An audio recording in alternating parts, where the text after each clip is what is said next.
The way Steve Forbes did it. Let's get to the next real deal. You know, on more than one occasion, candidate Obama actually derided the notion of ownership society. In fact, back in 2008, he said, quote, "In Washington, they call this ownership society, but what it really means is you're on your own, out of work, tough luck, no health care, the market will fix it. Born into poverty, pull yourself up by the bootstraps.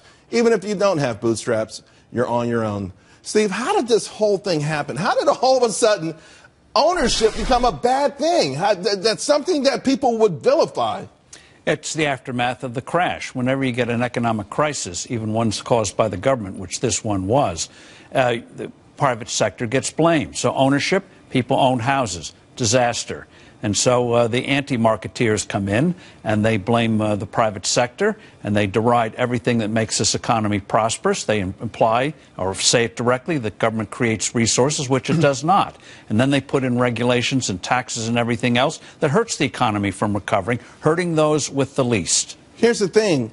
Entrepreneurship, Matt, at the lowest point ever. In fact, we have more businesses going out of business than starting right now in this country. That is not in America's DNA. This ownership thing is resonating. The idea that it's a bad thing has had a huge negative impact. And 3 out of 4 millionaires consider themselves entrepreneurs. What do entrepreneurs do? They own something. They own their life. They own their futures. A lot of entrepreneurs sitting here on stage have become very successful in different ways. So to be successful, whether it's wealth or just being able to pay the bills as people want to do, you must take that control that yourself. And we can. We talk about that every night by getting into the stock market. You may not be able to start a business tomorrow, but you can invest in your future. Yeah, take a look at Ken Langone, one of the co-founder of Home Depot, Jeff Bezos, Amazon.com. It's really about building a business and selling it. It might be to the public and bringing shareholders in, or selling that business. And that's where real wealth is created. Wall Street is just facilitating all that. It's about building and innovation. Scottie, here's the thing, too. I got to tell you, you don't have to be a Jeff Bezos.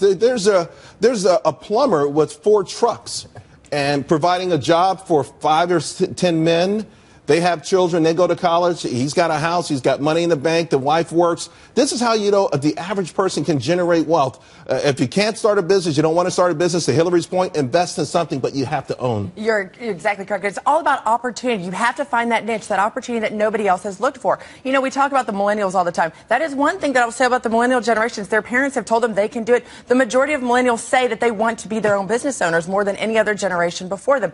The problem with that is we have to make sure they understand that hard work goes into that. It's not something that you're just going to get an easy ride in. A lot of the millennials, though, they open a store and they give themselves a gold watch on the same day. It's like, no, there's a 50-year period between those two things, guys. But I'm glad at least you want to step up to the plate. What do you think, They get themselves Scottie? out there, though, nowadays, too, though. That's the good thing about the millennials, though, right? I mean, like the plumber you mentioned, right? I mean, I know a couple clients of mine, plumbers and contractors, they've made their own products, you know, and then they've gone out on the internet, they've gone out in the public and sold them or got them marketed, so that's increased their wealth. I mean, there's a whole new way that these businesses and these product creators are marketing themselves and creating wealth for themselves that wasn't there, say, 15, 20 years ago. Steve, you know what I loved in this issue? You guys talked about the number of people on the list who are self-made.